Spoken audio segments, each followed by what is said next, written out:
75 million, 6% on Rotten Tomatoes, and one sentence from a man with a microphone at the Oscars that sent the White House into a documented meltdown before the ceremony was over. Nobody in the Dolby Theater knew exactly which sentence Kimmel was going to use when he walked to the podium on March 15, 2026, to present the Academy Award for Best Documentary Feature. They knew he had been building toward it for 11 weeks. 11 weeks of monologues that began in January when Melania Trump's documentary opened in theaters, and Kimmel described it as the biggest opening for a non-musical vanity project and brazen corporate bribe in the last 10 years, and continued through February when Fox News suggested the film should receive an Oscar nomination, and Kimmel responded by threatening to personally insist on hosting the ceremony if it did, and extended into March when Melania promoted the documentary's streaming release on Amazon Prime Video. On the same day, the United States was conducting military strikes in Iran, and Kimmel stood at his desk and said the timing was not a great look. 11 weeks. And now he was at the podium, and the category was Best Documentary Feature, and the Melania documentary had not been nominated. He looked at the audience.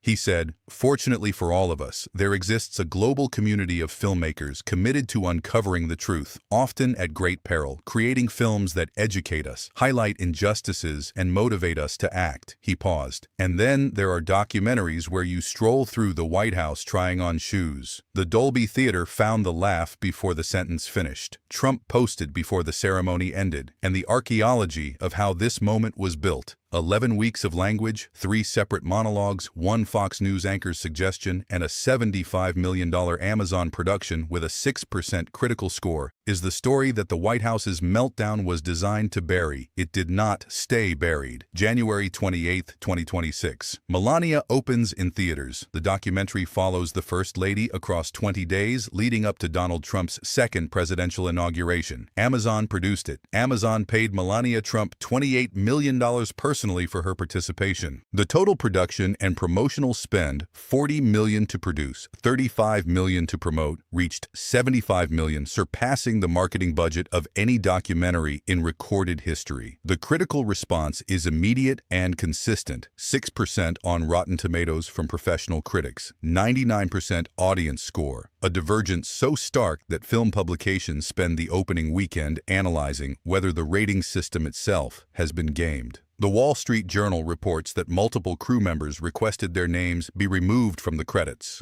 Kimmel stands at his desk the evening it opens. He reads the Wall Street Journal figure, $28 million personally, to Melania, without editorial comment. He reads the Amazon total spend. Then he says, according to writer Michael Wolff, Melania is bigly upset that the murders in Minneapolis are overshadowing the release of the $75 million documentary that Amazon made for her.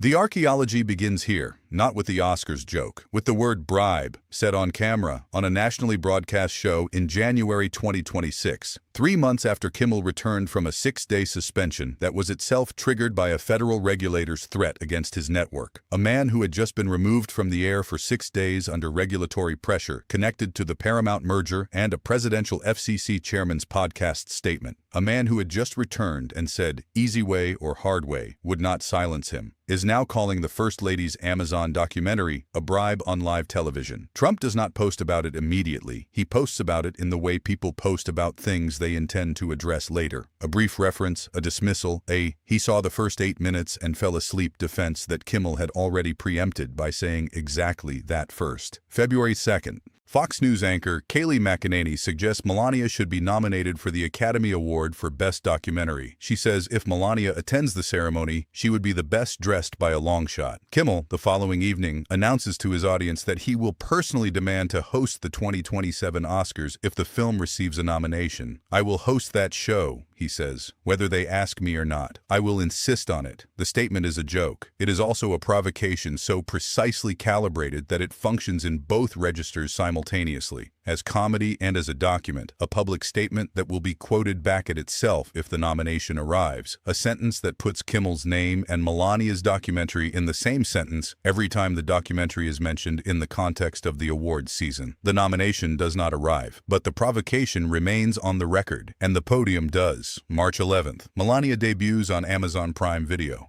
The same evening, the United States conducts military strikes in Iran. Melania promotes the streaming release on social media that morning. Kimmel, in his Tuesday monologue, says the timing was not a great look. He describes a scene in the documentary where Trump calls Melania to tell her he has won the 2024 election, and her reaction appears in Kimmel's description, muted. He suggests the film is a frontrunner for the Razzie.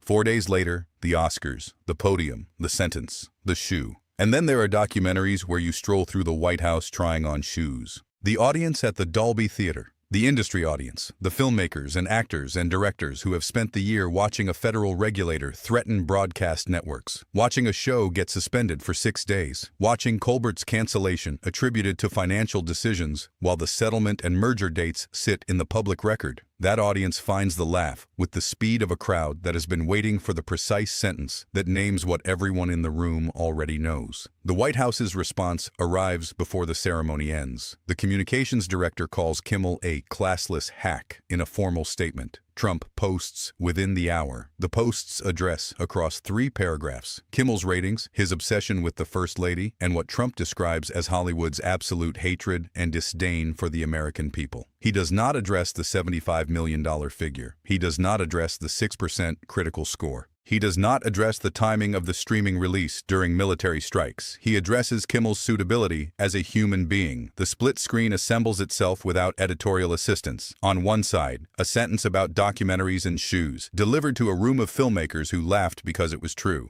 On the other, 3 paragraphs of personal attack that do not engage a single fact in the 11 weeks of monologues that built toward that sentence. Then a door near the stage right curtain opens. A former Amazon Studios regulatory affairs consultant walks out. She worked on the Melania documentary deal during its negotiation phase. Not the creative side, the regulatory side. The side that handled the questions a corporation asks when it is spending $75 million on a documentary about the sitting First Lady during an active presidential administration that controls regulatory processes affecting Amazon's core business, antitrust review, FTC oversight, AWS federal contracts, the FCC spectrum matters that affect Amazon's expanding media holdings. She is not here to speculate about intention. She is here because the archaeology of the deal, the specific sequence of who approved what, when, and in what regulatory context, is now a matter she believes the public record should contain. The deal was approved at the executive level in September 2024, she says, her voice precise, the precise voice of someone who has reviewed documents before speaking. At that time, Amazon had 4 active federal regulatory matters, 2 antitrust reviews, 1 FTC inquiry, 1 FCC matter connected to its streaming license application.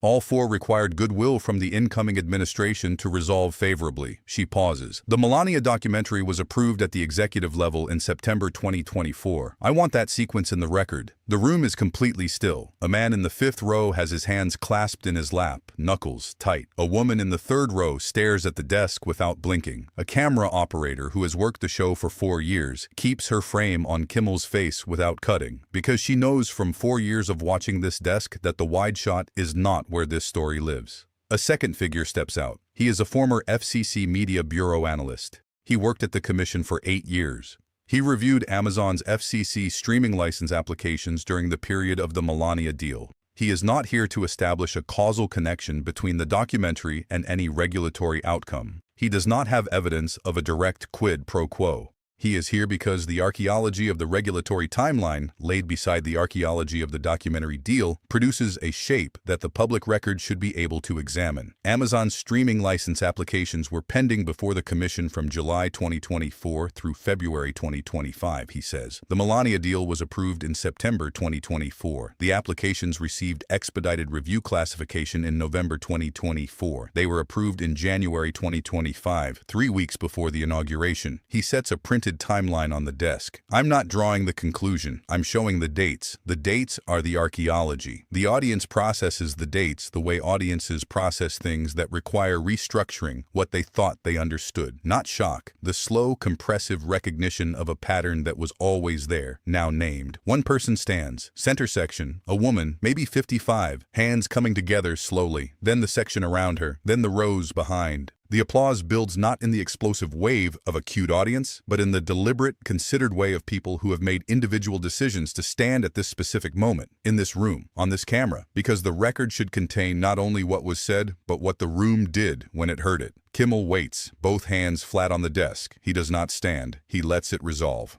11 weeks, he says, when the room is quiet. 11 weeks of monologues about a documentary that cost $75 million to produce and promote, earned $28 million to its subject, has a 6% critical score, opened in the same week as a mass shooting the First Lady was upset about for overshadowing its release, debuted on streaming the morning of military strikes in Iran, was not nominated for the Academy Award it was suggested should be its destiny, and was roasted by a man who had been suspended from this show 6 days prior for saying something a federal regulator didn't like. At the Oscars, with a sentence about shoes, he touches the printed timeline. He called it a bribe in January. He was right in January, and the archaeology of that rightness is now on this desk. He looks at the camera. He's going to be mad, Kimmel says. Oh man, is he going to be mad? He is right. The posts arrive before midnight. They multiply through the night. Each one longer than the last, each one louder, each one containing more capital letters and fewer facts than the monologue it is responding to, which contained 11 weeks of documented facts, 2 witnesses, a printed timeline, and 1 sentence about shoes that the White House communications director described as classless and the Dolby Theater received as the truest thing said at the Oscars that year. After everything you just saw, ask yourself one thing. What else has been hiding behind the noise? Subscribe and turn on notifications, because this story isn't over. It's just getting started.